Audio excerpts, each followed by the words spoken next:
Welcome to The Explainer. When you think about ancient Egypt, what comes to mind? Pyramids, pharaohs? Well, the whole story, it really starts with a river. The Nile. It was everything to them. It gave them life, it fueled their power, and it sparked this incredible obsession with eternity.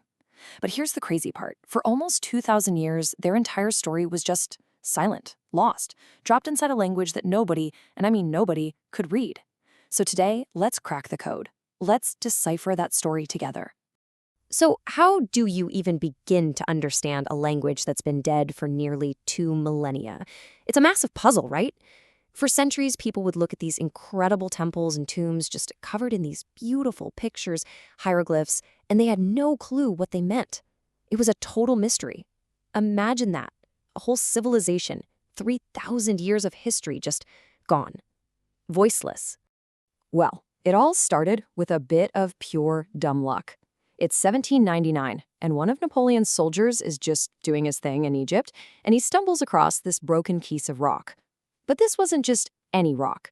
It had the exact same text written on it 3 times in 3 different scripts, those mysterious hieroglyphs, another Egyptian script called Demotic, and, this is the crucial part, ancient Greek, a language scholars could read. This single slab, which we now know as the Rosetta Stone, was the key. It was the aha moment that finally let us unlock the secrets and hear the voices of the pharaohs again. All right, so we've got the key to unlocking their world. But before we dive into the writing, we really need to get a handle on the world that created it. And for the ancient Egyptians, their world, their life, their everything, it all came down to one thing: the river. The ancient Greek historian Herodotus absolutely nailed it when he said this. See, the Nile wasn't just, a river for drinking water. It was the engine of their entire civilization. Every single year, like clockwork, it would flood. And these floods weren't destructive, they were life-giving. They'd deposit this layer of super rich, fertile black soil, silt, all across the valley. Then when the water pulled back, boom, you had the perfect farmland ready to go. It's really that simple. No river, no flood, no Egypt, period. So this amazing, fertile land wasn't always one big country. For a long, long time, it was split. If you go south, upriver, that was Upper Egypt. Their king wore this tall, bowling pin-shaped white crown. Then head north, downriver to where the Nile spreads out into the delta, and you were in Lower Egypt. Their king, he wore a totally different red crown with this cool curly thing on the front. So you had these 2 distinct kingdoms with their own rulers, their own symbols, their own traditions, all living along this one incredible river. And then, around 3100 BCE, everything changed. A king from the south, a guy named Narmer, comes along and unites the 2 lands. He basically conquered the north and brought it all together. And to show everyone what he'd done, he created this brilliant symbol of power, the double crown. It literally took the white crown of the south and stuck it inside the red crown of the north. How cool is that? This wasn't just about politics. This was the birth of the world's first nation-state, an identity that would define them for the next 3,000 years. Okay, so Egypt is unified, it's stable, it's prosperous. What's next? Well, the pharaohs started thinking bigger, a lot bigger. They started looking beyond their own lives, beyond just earthly power. They turned their focus to eternity, and they began to build on a scale that the world had literally never seen before. And this whole building revolution, it really starts with one guy, a man named Imhotep. This dude was an absolute genius. Not just an architect, he was a physician, the king's top advisor, a true Renaissance man thousands of years before the Renaissance. He worked for his pharaoh, Djoser, and he came up with this completely radical, game-changing idea for what a king's tomb could be. And you can literally see the idea evolving right here. Okay, so first you have the standard tomb of the time, this simple, flat-topped mud brick box called a mastaba. Pretty basic. But then Imhotep has this flash of brilliance. He thinks, hey, what if we stack them?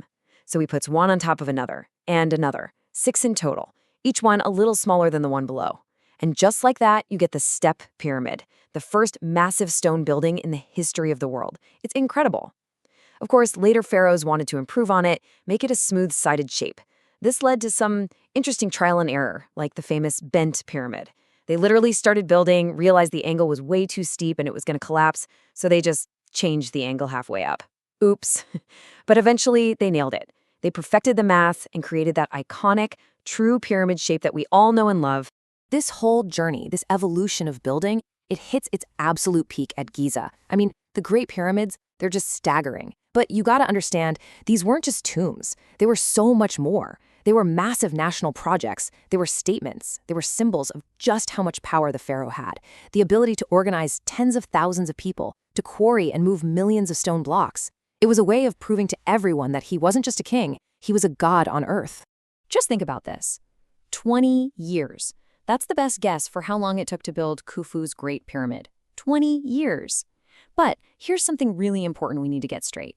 Forget the movies, forget the myth about armies of slaves being whipped. That's just not true. The archaeology is really clear on this. These incredible monuments were built by skilled, paid Egyptian workers. A lot of them were farmers who, during that annual Nile flood when their fields were all underwater, would go work on the pyramid.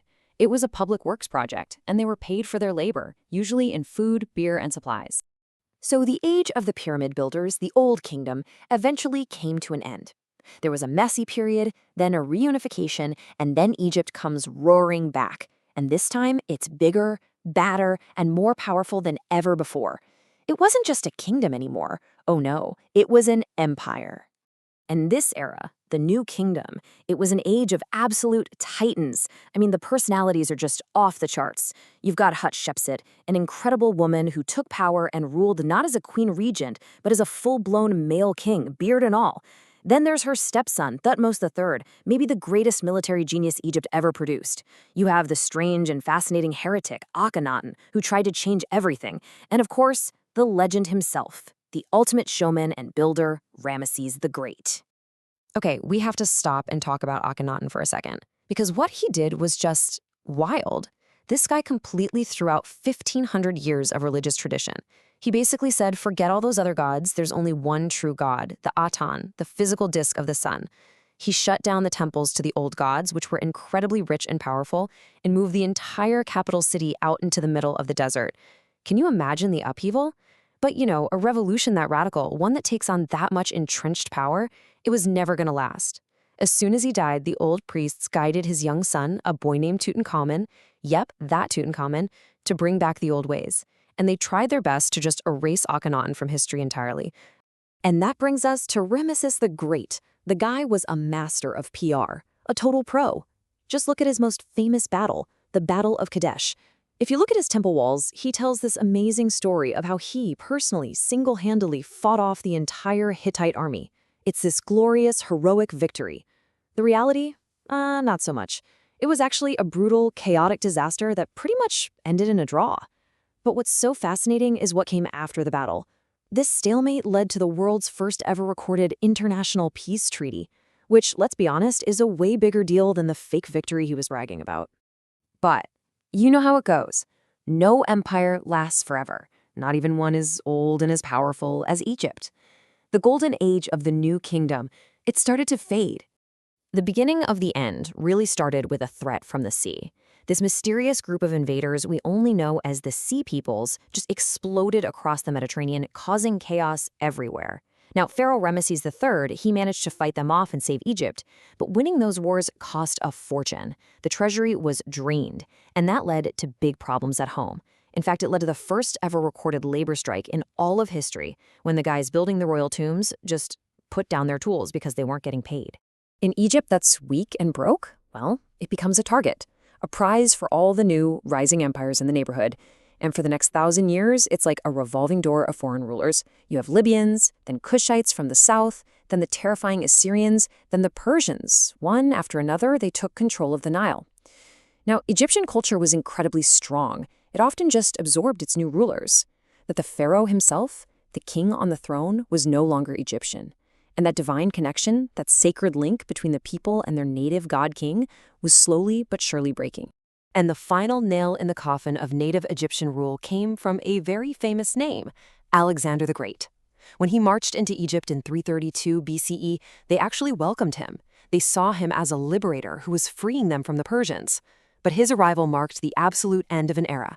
From that moment on, an Egyptian would never again wear that iconic double crown. The age of the pharaohs was officially over. So that brings us right back to the beginning, doesn't it? Empires fall, languages die, rulers turn to dust. And a story can get locked away, silent, for 2,000 years. But the thing about the ancient Egyptians is, they built for eternity. They really meant it. And in a way, they succeeded. Their pyramids are still standing, still reaching for the sky.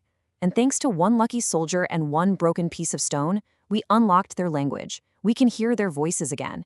It just goes to show you, if you build a legacy to last, you might just achieve a kind of immortality after all.